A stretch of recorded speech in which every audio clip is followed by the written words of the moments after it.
Hey hey, salut à tous, c'est JM, on se retrouve aujourd'hui pour une nouvelle vidéo et une nouvelle série dans laquelle je vous propose de découvrir comme ça régulièrement des applications qui m'ont plu, qui m'ont plutôt marqué, que j'ai découvert, etc. et que j'ai envie de vous partager. Et on commence directement avec l'application Reader qui se trouve juste ici.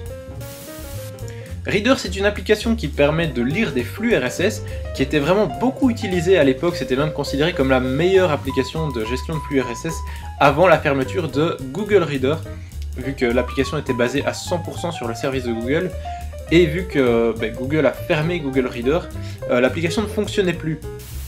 Et maintenant, le développeur de Reader est en train de bosser sur une version 2.0 qui fonctionne avec différents services de flux RSS comme Feedly par exemple, que vous connaissez peut-être, ou via son propre service qui est intégré dans l'application. La version finale n'est pas encore disponible, mais par contre les versions bêta sont déjà disponibles gratuitement, donc vous trouvez le lien dans la description pour aller télécharger cette version bêta, et on va tout de suite découvrir de quoi il s'agit.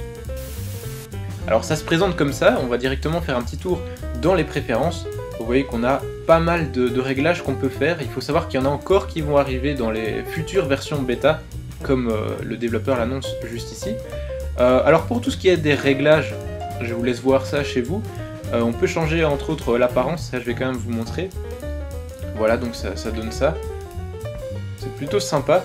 On peut également ajouter des comptes via, donc par exemple Feedly, qui se trouve ici. Feedbean, FeedWrangler et Fever qu'on peut également ajouter. On peut, comme je vous le disais, utiliser aussi le système local, qu'il appelle ça, pour ajouter ces flux RSS. Je vais vous montrer ça dans 2 secondes. On peut également ajouter des services de partage comme Twitter, Facebook, les mails, etc.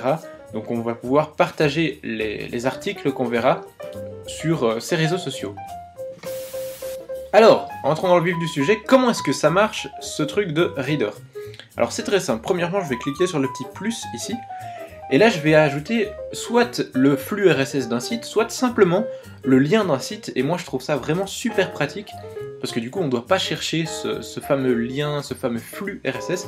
Donc par exemple moi je vais ajouter le lien de ma chaîne, youtube.com/user/les astuces de JM. Je clique sur subscribe. Alors oui, l'application est uniquement en anglais pour le moment. Et là, il m'a détecté un flux. Je clique ici.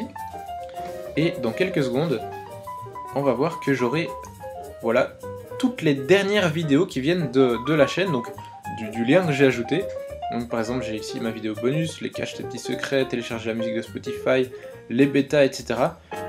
Il me les télécharge pas tous, il m'en a téléchargé 25, ça se trouve normalement dans les réglages.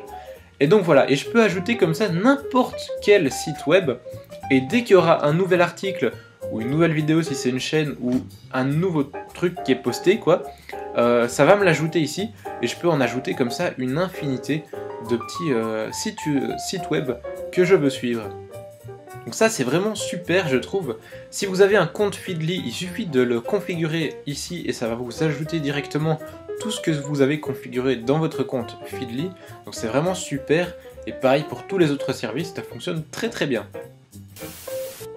Niveau design, personnellement j'aime beaucoup, c'est vraiment très très bien fait je trouve, et comme je vous le disais, il y aura pas mal d'autres fonctionnalités qui vont arriver très prochainement. Alors par contre, les versions bêta sont gratuites au téléchargement, mais la version finale sera payante sur le Mac App Store j'imagine, mais bon, voilà, comme ça on peut déjà utiliser cette application gratuitement en attendant sa sortie officielle.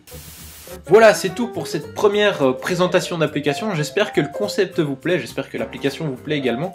N'hésitez pas à laisser un petit pouce vert si c'est le cas. Si vous voulez en dire plus, il y a les commentaires qui sont là. Moi je vous dis à très bientôt. N'hésitez pas à vous abonner aussi si vous voulez avoir toutes mes dernières vidéos dès qu'elles sortent, ou à ajouter le le flux RSS pour avoir directement ces vidéos comme on a pu le voir. Moi je vous fais de très très gros bisous et je vous dis à très bientôt. Salut!